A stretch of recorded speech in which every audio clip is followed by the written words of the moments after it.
ಒಂದೇ OTP ಮೂಲಕ Aadhaar card download ಮಾಡಿ. ಹಲೋ ಗಾಯ್ಸ್, ನಿಮ್ಮ ಹತ್ರ ಆಧಾರ್ ಕಾರ್ಡ್ ಇಲ್ವಾ ಅಥವಾ ಯಾವುದೇ ರೀತಿಯಾದಂಥ ಜೆರಾಕ್ಸ್ ಇಲ್ವಾ? ನಿಮ್ಮ ತಾಲೂಕು ಆಫೀಸ್ ಆಗಲಿ DC ಆಫೀಸ್ಗೆ ಹೋದರೆ ಅಲ್ಲಿ ಅವರು ಆಧಾರ್ ಕಾರ್ಡ್ ಪ್ರೂಫ್ ಕೇಳ್ತಿದ್ದಾರಾ? ಇಂಥವರು ಕೇವಲ ನಾನು ಹೇಳಿರುವಂತಹ ಸ್ಟೆಪ್ಸ್ಗಳನ್ನು ಫಾಲೋ ಮಾಡಿ ಕೇವಲ 2 ನಿಮಿಷದಲ್ಲಿ ನಿಮ್ಮ ಮೊಬೈಲ್ ಫೋನ್ ಮೂಲಕ ಡೌನ್ಲೋಡ್ ಮಾಡಿಕೊಳ್ಳಬಹುದು. ನಿಮಗೆ ಏನಾದರೂ ಡೌಟ್ ಬಂದರೆ ನನ್ನ ಕಮೆಂಟ್ ಸೆಕ್ಷನಲ್ಲಿ ಕಮೆಂಟ್ ಮಾಡಿ ಹಾಗೂ ನನ್ನ ಚಾನಲನ್ನು ಸಬ್ಸ್ಕ್ರೈಬ್ ಮಾಡಿ.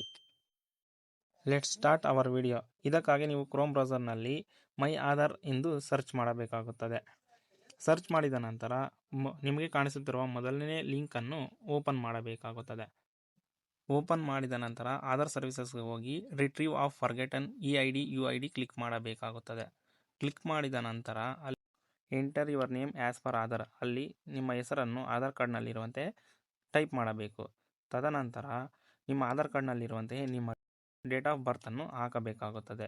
ಹಾಗೂ ನಿಮ್ಮ ಆಧಾರ್ ಕಾರ್ಡ್ಗೆ ರಿಜಿಸ್ಟರ್ ಆಗಿರುವಂಥ ಮೊಬೈಲ್ ನಂಬರ್ ಅಥವಾ ಇಮೇಲ್ ID ಕೂಡ ಹಾಕಬಹುದು. ನೀವು ಆಧಾರ್ ಕಾರ್ಡನ್ನು ಡೌನ್ಲೋಡ್ ಮಾಡಿಕೊಳ್ಳಬಹುದು.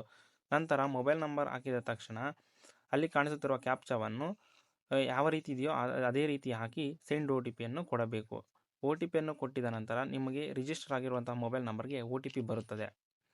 OTP ಬಂದ ನಂತರ ಅಲ್ಲಿ ಹಾಕಿ ನಂತರ ಸಬ್ಮಿಟ್ ಕೊಟ್ಟರೆ ನಿಮಗೆ ರಿಜಿಸ್ಟರ್ ಆಗಿರುವಂತಹ ಮೊಬೈಲ್ ನಂಬರ್ಗೆ ನಿಮಗೆ ಆಧಾರ್ ನಂಬರ್ ಬರುತ್ತದೆ. ನಾನು ಡಿಸ್ಪ್ಲೇ ಮೇಲೆ ಹಾಕಿರುವಂತಹ ಈ ರೀತಿ ನಮ್ಮ ಗೌರ್ನಮೆಂಟಿಂದ ನಮಗೆ ರಿಜಿಸ್ಟರ್ ಆಗಿರುವ ಮೊಬೈಲ್ ನಂಬರ್ಗೆ SMS ಮೂಲಕ ನಮ್ಮ ಆಧಾರ್ ನಂಬರನ್ನು ಕಳಿಸುತ್ತಾರೆ. ಈ ವಿಡಿಯೋ ನೋಡಿದರೂ ಇನ್ನೂ ಕೆಲವು ಜನರಿಗೆ ಡೌಟ್ ಇದ್ದರೆ ನನ್ನ ಕಮೆಂಟ್ ಬಾಕ್ಸ್ನಲ್ಲಿ ಕಮೆಂಟ್ ಮಾಡಿ.